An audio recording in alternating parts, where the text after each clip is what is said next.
Hi friends, welcome back to our channel. ఈరోజు వార్తాపత్రికల్లో వచ్చిన ముఖ్యమైన అంశాలు, విద్యా ఉద్యోగ సంబంధిత సమాచారాన్ని మీ ముందు తీసుకోవడం జరిగింది. అందరు వీడియోని చివరి వరకు చూడండి, సబ్స్క్రైబ్ చేసుకోండి. వార్తల్లోని అంశాలు: మేము వచ్చాక కులగణన చేస్తాం. కాంగ్రెస్ పాలిత రాష్ట్రాల్లో ఇప్పటికే చేపట్టాం. దీనిపైన కేసీఆర్, మోదీలు నోరు మెరపట్లేదు. దేశాన్ని శాసించే 90 మంది ఉన్నతాధికారులు బీసీలు ముగ్గురే. నాపై 25 కేసులు ఒక్కటికి రుజువు కాలేదు. అవినీతి ఆరోపణలున్న కేసీఆర్ కుటుంబంపై కేసులు పెట్టరు. వారిపై సిబిఐ, ఈడీ, ఐటీ దాడులు జరగవు. బీజేపీ బీఆర్ఎస్ బంధానికి ఇదే నిదర్శనం. తెలంగాణలో కాంగ్రెస్ సునామీ, రాహుల్ గాంధీ ప్రకటించారు.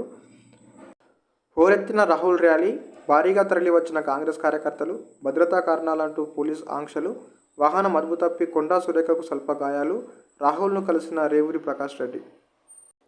డిజిటలైజేషన్ కార్యక్రమంలో భాగంగా గురువారం హైకోర్టులో కంప్యూటర్ కేంద్రాన్ని ప్రారంభిస్తున్న ప్రధాన న్యాయమూర్తి జస్టిస్ అలోక్ అరాధే.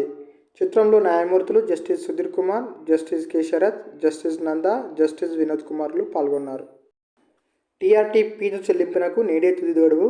ఉపాధ్యాయ నియామకాల పరీక్ష టీఆర్టీ దరఖాస్తు రుసుం చెల్లింపునకు శుక్రవారంతో గడువు ముగియనుంది. ఆలోపు ఫీజు చెల్లించిన వారు ఈ నెల 21 వరకు దరఖాస్తు చేసుకోవచ్చు.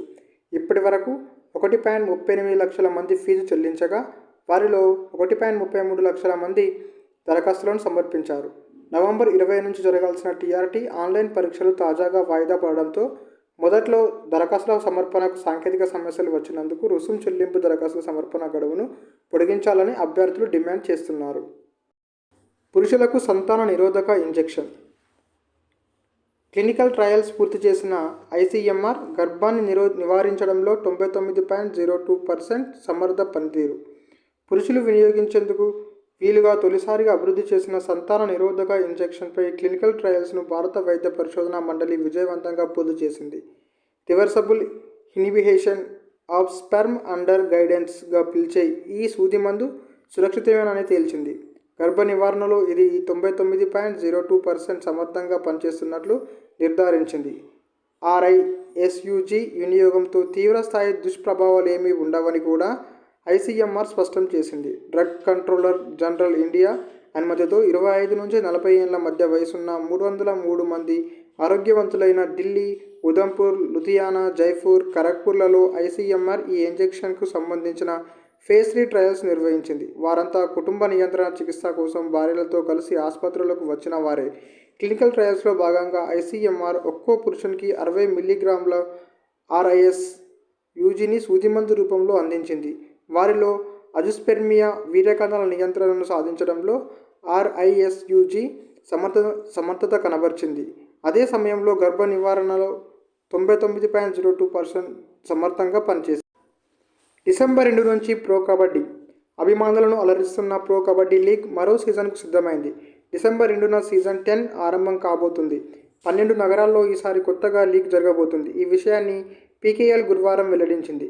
నయా ఫార్మాట్ ప్రకారం లీగ్ అహ్మదాబాద్లో మొదలై మిగిలిన 11 ఫ్రాంచైజీల నగరాల్లో మ్యాచ్లు నిర్వహిస్తారు. లీగ్ దశ డిసెంబర్ 2న ప్రారంభమై ఫిబ్రవరి 21 వరకు జరుగుతుంది. ఆ తర్వాత ప్లేఆఫ్స్ ఉంటాయి. ప్లేఆఫ్స్ తేదీలు ఇంకా ఖరారు కాలేదు. హైదరాబాద్లో జనవరి 19 నుంచి 24 వరకు మ్యాచ్లు ఉంటాయని తెలిపింది. కానిస్టేబుళ్ల నియామక ప్రక్రియ తాత్కాలిక నిలిపివేత. అభ్యర్థుల వైద్య పరీక్షల నిలుపుదలకు ఆదేశం. న్యాయస్థానం ఉత్తర్వులతో టీఎస్ఎల్పీఆర్బీ నిర్ణయం. కానిస్టేబుళ్ల నియామక ప్రక్రియను తాత్కాలికంగా బ్రేక్ పడింది. ప్రస్తుతం కొనసాగుతున్న అభ్యర్థుల పూర్వాపరాల పరిశీలన, వైద్య పరీక్షల నిర్వహణను ప్రస్తుతం నిలిపివేశారు. ఈ మేరకు పోలీస్ కమిషనర్లకు, ఎస్పీలకు తెలంగాణ రాష్ట్ర స్థాయి పోలీస్ నియామక మండలి సూచన చేసింది. న్యాయస్థానం ఉత్తర్వుల నేపథ్యంలో నిర్ణయం తీసుకున్నట్లు వెల్లడించింది. ఇప్పటికే శారీరక సామర్థ్య రాత పరీక్షల్లో అర్హత సాధించడం ద్వారా కానిస్టేబుల్ ఉద్యోగాలకు ఎంపికైన అభ్యర్థులకు పూర్వాపరాల పరిశీలనతో పాటు వైద్య పరీక్షలు నిర్వహించి శిక్షణకు పంపించేందుకు మండలి సన్నాహాలు చేస్తున్న విషయం తెలిసిందే. అయితే తుది ఎంపిక సరిగా లేదని పలువురు అభ్యర్థులు కొద్ది రోజుల క్రితం న్యాయస్థానాన్ని ఆశ్రయించారు. ప్రశ్నాపత్రంలో 4 ప్రశ్నలు తప్పుగా వచ్చాయంటూ కేసు వేశారు. ఈ క్రమంలో అభ్యర్థులు 4 మార్కులు కలిపిన అనంతరం మరోసారి ఎంపికైన అభ్యర్థుల తుది జాబితాను వెల్లడించాలని న్యాయస్థానం ఈ నెల మొదటి వారంలో ఉత్తర్వులు ఇచ్చింది. అయితే ఈ మార్కుల్ని కలిపే ప్రక్రియపై కసరత్తు చేయకుండా పూర్వాపరాల పరిశీలనతో పాటు వైద్య పరీక్షలను నిర్వహిస్తుందంటూ పిటిషనర్లు మరోసారి న్యాయస్థానాన్ని ఆశ్రయించారు. ఈ క్రమంలో మండలి ఈ నెల 4న వెలువరించిన అభ్యర్థుల తుది ఎంపిక జాబితాను తాత్కాలికంగా నిలిపివేయాలని న్యాయస్థానం గురువారం ఆదేశించింది.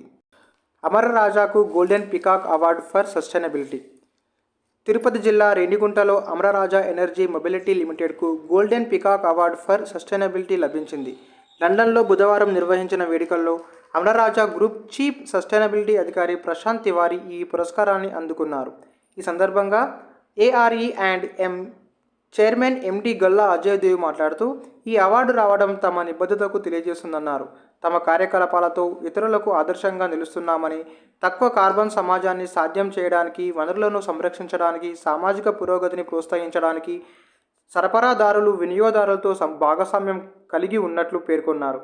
ఈ కార్యక్రమంలో institute of director India president lieutenant general Surindernath, British parliament సభ్యుడు sir Alok Sharma, UAE chairman IOD doctor Tayeb Kamali, Christine Dutoit, world council CEO యుఎస్ఏతో పాటు ఇతర ప్రముఖులు పాల్గొన్నారు. ప్రజ్ఞాన్ మేల్కోవడంపై ఆశలు సజీవమే. ఇస్రో చైర్మన్ సోమనాథ్ వెల్లడి. జాబిల్లిపై నిద్రాణ స్థితిలో ఉన్న చంద్రయాన్-3 రోవర్ ప్రజ్ఞాన్ తిరిగి క్రియాశీలకంగా మారే అవకాశాలు కొట్టిపారేయలేమని భారత అంతరిక్ష పరిశోధన సంస్థ ఇస్రో చైర్మన్ ఎస్ సోమనాథ్ అన్నారు. అందుకు ఆశలు ఇంకా సజీవంగానే ఉన్నాయని చెప్పారు. కొచ్చిన్లో గురువారం ఓ వార్తా సంస్థ ఆధ్వర్యంలో ఏర్పాటు చేసిన కార్యక్రమంలో ఆయన ప్రసంగించారు. జాబిల్లిపై ప్రస్తుతం ప్రజ్ఞాన్ ప్రశాంతంగా నిద్రిస్తోంది. దాన్ని కదిలించకుండా నిద్రపోనిద్దాం. తనంతట తాను క్రియాశీలమవ్వాలని అనుకున్నప్పుడు అదే మేల్కోగలదు అని పేర్కొన్నారు. రోవర్ను తాము -200°C ఉష్ణోగ్రత వద్ద పరీక్షించినప్పుడు అది పనిచేసిందని సోమనాథ్ తెలిపారు. జాబిల్లిపై ప్రజ్ఞాన్ మళ్లీ క్రియాశీలమవుతుందని ఆశలు